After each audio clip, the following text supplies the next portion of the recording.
Para mí es un gusto estar en este masterclass de casos difíciles de anticoagulación y probablemente cuando hablamos de enfermedad tromboembólica venosa nos enfrentamos a uno de los momentos más complejos en decisiones clínicas con respecto a la anticoagulación.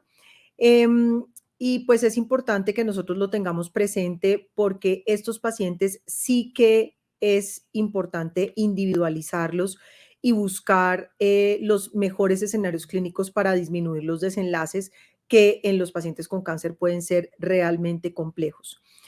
Para ilustrar un poco este escenario, pues voy a traer esta paciente, doña María, una mujer de 82 años de edad, 70 kilogramos de peso, tensión arterial de 125/80, frecuencia cardíaca de 80, hipertensa diabética con falla renal crónica estadio 4 y usa un beta bloqueador, un IECA y un IDPP4. Doña María fue llevada a una histerectomía por cáncer y luego de 8 días en su casa acude a urgencias por dolor y edema en la pierna derecha de 4 días de evolución, cambios en la coloración de la extremidad y de 2 días de evolución, palpitaciones y febrícula de 38.1. Al examen físico encontramos 130/80 de frecuencia cardíaca, de tensión arterial, frecuencia cardíaca 98, saturación de 88% al aire, una diferencia de 8 centímetros de diámetro entre sus dos extremidades, con dolor a la palpación de la extremidad y cambios de coloración de la piel. Y aquí, antes de empezar puntualmente en tratamiento anticoagulante de la enfermedad tromboembólica venosa en pacientes con cáncer, cabe la pena mencionar que los pacientes con cáncer, especialmente los pacientes ancianos, sabemos que la edad es el principal factor de riesgo para enfermedad tromboembólica venosa. En el caso de los pacientes con cáncer que son llevados a cirugía, es probablemente el escenario en el que estos pacientes tienen un mayor riesgo embólico. Recuerden que las escalas de evaluación de riesgo trombótico en los hospitales son muy importantes y que en la mayoría de los pacientes con cáncer que son llevados a cirugía, las recomendaciones incluyen hasta 4 semanas de tromboprofilaxis en casa. La prevención probablemente es uno de los puntos más importantes del manejo de la enfermedad tromboembólica venosa en los pacientes. ¿Cuál es la asociación entre cáncer y enfermedad tromboembólica venosa? Pues sabemos que los pacientes con cáncer están bajo un riesgo significativamente mayor de tener enfermedad tromboembólica venosa. El riesgo puede llegar a ser 4 a 7 veces mayor y el cáncer está presente hasta en el 20% de los pacientes con enfermedad tromboembólica venosa, no necesariamente con eventos que inicialmente fueran sin un factor de riesgo identificable, pero el problema más grande de estos pacientes es que tienen tromboembolia recurrente 3 veces más, sangrado mayor 2 veces más y muerte 3 veces más.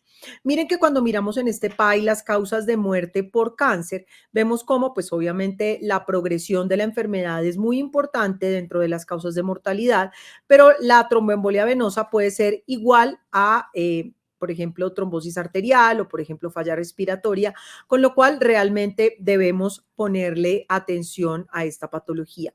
Es un grave problema de salud. Vemos cómo se aumenta significativamente el riesgo de recurrencia. Esto incrementa de manera contundente la mortalidad. Estos pacientes requieren anticoagulación y esto es complejo. Adicionalmente, se aumenta el riesgo de sangrado, hay disminución de la calidad de vida y aumento del consumo de recursos en estos pacientes cuando presentan complicaciones asociadas a la trombosis. ¿Cuáles son los principales desafíos clínicos que tenemos cuando estamos enfrentados a la terapia anticoagulante tradicional en el manejo de los pacientes con tromboembolia venosa asociada a cáncer?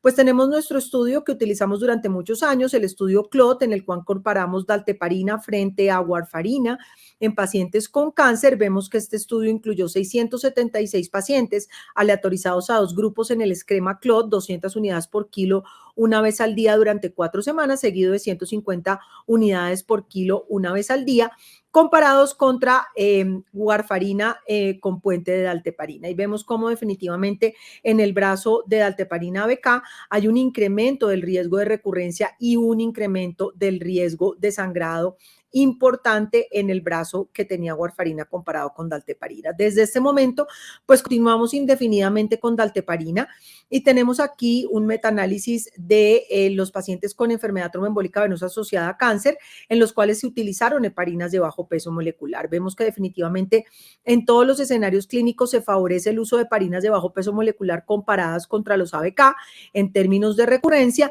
Y miren, por ejemplo, el riesgo de sangrado mayor mayor, que definitivamente fue mayor en los antagonistas de la vitamina K que en los pacientes con heparinas de bajo peso molecular. Entonces, estábamos enfrentados a un problema grande, el riesgo de recurrencia seguía siendo significativo y tampoco veíamos unas diferencias significativas en el sangrado mayor en el brazo de heparinas de bajo peso molecular y ABK frente a la monoterapia con heparina sola. Adicionalmente, pues los pacientes con inyectables tienen dificultades en el manejo, es difícil mantener a largo plazo la terapia y obviamente no es muy claro el perfil de riesgo-beneficio de extender el tratamiento con heparinas de bajo peso molecular. Entonces aparecen los DOACs inicialmente, como ustedes lo saben muy bien, en estudios pivotales en los escenarios clínicos de trombosis venosa profunda y embolia pulmonar no asociada a cáncer y miramos los estudios y vemos cómo todos los escenarios clínicos apuntan a que estos medicamentos podrían tener resultados favorables en los pacientes con cáncer. Entonces, estos son los estudios pivotales de los anticoagulantes orales directos en enfermedad tromboembólica venosa y aquí en un azul más claro pueden ustedes ver los estudios solamente dedicados a enfermedad tromboembólica venosa y cáncer. Inicialmente HOCUS, BTI y SELECT-D, después SELECT-D extendido y Caraballo, después CASTA-DIVA, CONCO 011, que aún no tenemos los resultados de estos dos, y el ADAM-BTI en pacientes con apixaban, el estudio de Mayo Clinic. Miren, de los estudios pivotales, los resultados en los pacientes con cáncer. Recuerden que pues, los estudios pivotales no están hechos para los pacientes con cáncer, pero sí vemos cómo hay una reducción del riesgo de recurrencia, una tendencia a la reducción del riesgo de recurrencia en los pacientes que estaban usando antagonistas de los anticoagulantes orales directos frente a los comparadores y vemos cómo definitivamente en sangrado mayor hay una reducción del riesgo de sangrado mayor, pese a que no es estadísticamente significativa, pues hay una reducción comparada contra anticoagulantes tradicionales, ABK y heparina, porque estos eran los estudios pivotales. Entonces aparecen todos estos diseños de los estudios en pacientes con cáncer. Miren que la evidencia en este momento realmente es muy robusta. Probablemente el más grande de todos los estudios es el estudio Caraballo, 1.170 pacientes, un estudio que salió a principios del 2020, en el cual se hizo un diseño de PROOF, un piloto prospectivo aleatorizado abierto con evaluación ciega de criterio de valoración de no inferioridad de apixaban versus dalteparina en tromboembolia recurrente en pacientes con enfermedad tromboembólica asociada a cáncer. Adicionalmente, contamos con otro estudio de seguridad de apixaban, que es el estudio ADAM-BTI, que es un estudio donde solamente se probó sangrado mayor o, digamos, su punto duro de eficacia era sangrado mayor. El SELECT-D, que es con rivaroxaban, en el cual también se evaluó tromboembolia recurrente, y el HOCUS-ABT en pacientes con cáncer, en donde se evaluó el desenlace compuesto de tromboembolia recurrente y sangrado mayor. También hay pues esos dos estudios en curso, el CANVAS, que es cualquier anticoagulante oral directo versus heparina, fondaparinux y warfarina, y el CONCO 011, que es con rivaroxaban solamente para evaluar satisfacción del paciente. Y tenemos los estudios de extensión que probablemente nos van a dar muy buenos resultados y respuestas en términos de los beneficios del tratamiento extendido, como lo dijo la doctora Salazar, en cáncer. En este momento no tenemos evidencia de los beneficios del tratamiento extendido. Contamos con IP y con APICAT, que son los estudios de apixaban, comprobando la dosis de 5 miligramos cada 12 horas versus 2.5 miligramos cada 12 horas en sangrado mayor y sangrado no mayor clínicamente relevante y desenlaces compuestos de tromboembolia recurrente o muerte debido a embolia pulmonar. Este es el estudio HOCUS-ABT en pacientes con cáncer y les traje las gráficas solamente para que ustedes se den cuenta que definitivamente no hay realmente una P para inferioridad, pero sí hay una P para no inferioridad en el brazo de edoxaban en términos de tromboembolia recurrente y sangrado mayor.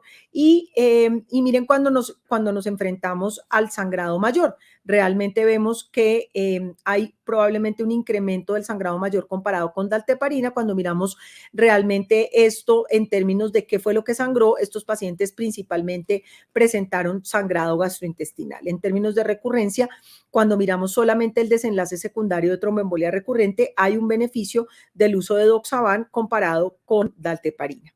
Lo mismo pasa en el SELECT-D, el estudio de rivaroxaban. Miren el desenlace primario que era tromboembolia recurrente, cómo fue muchísimo menor en el brazo de rivaroxaban, pero también a un incremento, a expensas de un incremento del riesgo de sangrado, sangrado especialmente sangrado no mayor clínicamente relevante que se presentó también especialmente en el tracto gastrointestinal y el tracto urinario. Esto llevó a que se hicieran las recomendaciones de las guías, aparecieron en las guías 2019 de los europeos, en los cuales nos recomendaban el uso de Riva y Edoxa para pacientes con cáncer con bajo riesgo de sangrado y que no tuvieran tumores del tracto gastrointestinal. Entonces, basado en eso, pues aparece el estudio ADAM-BTI, que es apixaban versus heparinas de bajo peso molecular en pacientes con cáncer, donde su criterio de valoración primario era sangrado mayor. Y vemos cómo a apixaban le va muchísimo mejor que a dalteparina en términos de sangrado mayor y en cambio también le va muchísimo mejor en términos de desenlaces secundarios de tromboembolia recurrente. Y hubo una menor descontinuación del apixaban comparado con dalteparina, pues probablemente por la vía de colocación del medicamento. Posteriormente aparece Caraballo y como en todos los estudios, también en cáncer, hay una reducción del riesgo de recurrencia en el brazo de apixaban, pero en este caso no hubo un incremento del sangrado mayor comparado contra dalteparina en el seguimiento de estos pacientes a 6 meses. Estas son las recomendaciones de las guías. Miren cómo hasta las últimas, que son las guías NICE del 2020, la recomendación es utilizar los anticoagulantes orales directos por encima de las heparinas de bajo peso molecular en aquellos pacientes en los que aplique y en los que no aplique, pues utilizar las heparinas de bajo peso molecular hasta que este paciente pueda recibir un anticoagulante oral directo. Lo mismo hacen las nuevas guías. Recuerden que el año pasado, a finales del año, recibimos tanto las guías de SBS como las guías ASHI-CLAT, las guías ACCP, las guías 2021, la actualización de las guías CHEST, y en todas ellas nos recomiendan el uso de anticoagulantes orales directos en pacientes con enfermedad tromboembólica asociada a cáncer, a pesar de que estas guías pues no están destinadas para este punto. ¿Por cuánto tiempo debemos permanecer con la anticoagulación en pacientes con cáncer? La respuesta aún no la tenemos. Por el momento la recomendación es durar con la misma dosis todo el tiempo que se mantenga el cáncer activo. No hay una recomendación de suspensión. Lo que sí sabemos es que debemos tratar a estos pacientes mínimo durante 3 meses. Sabemos que entre un 20 y un 30% de los episodios de enfermedad tromboembólica venosa están asociados a cáncer, que su incidencia va en incremento con una tasa estimada de hasta 13 por cada 1.000 personas año, que estos pacientes tienen grandes problemas en términos de incremento del riesgo de recurrencia y del riesgo de sangrado, que desafortunadamente tienen un peor pronóstico y una esperanza de vida menor cuando tienen un evento tromboembólico asociado a la enfermedad y que en el momento contamos con alternativas de tratamiento más cómodas y en algunos casos muchísimo más seguras para el manejo de esta enfermedad.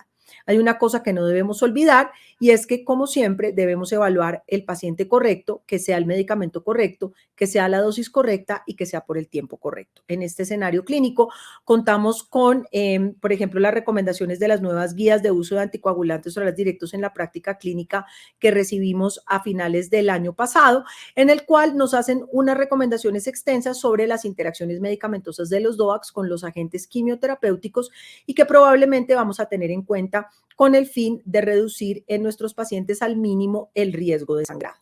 Yo les agradezco mucho su atención y su invitación y este es mi correo electrónico por si necesitan ampliar esta información. Muchas gracias.